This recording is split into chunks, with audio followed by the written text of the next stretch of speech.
এই যে আমার মুরগিটা মুরগির যে বাচ্চা কতগুলো, মুরগিটা কিন্তু সুন্দর, মুরগির বাচ্চাগুলো সুন্দর হবে। কয়টা বাচ্চা তুলছে? 1 2 3 4 5 6 7 8 9টা। 1 2 3 4 5 6 7 8 9টা বাচ্চা। ঠিক আছে, থাকো তোমরা। তো এটা হচ্ছে আমার ছোটখাটো প্যাট হাউস। তো আগের ভিডিওতে দেখতে পাচ্ছিলেন কি পরিমাণ ময়লা ছিল, নোংরা ছিল এই পাশটা। তো এখন মোটামুটি পরিষ্কার করছি, তাও অনেকটা নোংরা, আরও ঝাড়ু টাড়ু দিতে হবে, আরও পরিষ্কার করতে হবে। তো এখানে মূলত বেড়া দিলাম।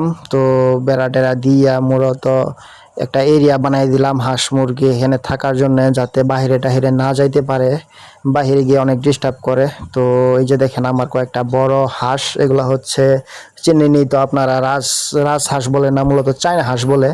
তো এই জায়গাটা একটু বেশি করে দিচ্ছি আমার খোয়ারের পিছনে, কারণ এই জায়গাটাতে ছায়া পড়ে আর সামনের দিকে প্রচণ্ড রোদ পড়ে, যাতে এই জায়গাতে ছায়ার মধ্যে কিছুক্ষণ থাকতে পারে, যার কারণে এই জায়গাটা সহ ভিতরে অ্যাড করে দিছি। আর এগুলো হচ্ছে ছোট বাচ্চা, এগুলার 6টা বাচ্চা আছে এখন।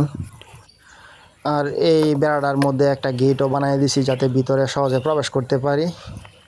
ঠিক আছে, আর বুলের মধ্যে একটু পানি দিয়েছিলাম, বুলের পানিগুলো খুবই নোংরা, চেঞ্জ করে দিতে হবে। উপর থেকে দেখেন আসলে কেমন দেখা যাইতেছে। আর আমার এই সুন্দর মুরগিটা বাচ্চা নিয়ে বের হইছে বাইরে, দেখেন খড়ি টড়ির ভিতরে যায় বাচ্চা নিয়ে ঘুরতেছে।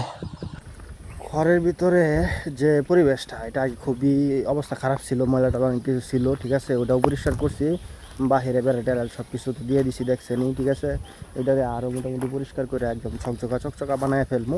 তারপরে যেটা করবো সেটা হচ্ছে, মনে করেন যে এটার ভিতরে আর একটু ছোটো ছোটো 2টা আরও একটু ঘর বানাবো। ঠিক আছে, খরগোশের জন্য ঘর বানাবো। আর কবুতরের একটা ঘর আছে, বড় ঘর আছে, প্রায় 14 জোড়া কবুতর পালার মতো ঘর আছে, খুব আছে।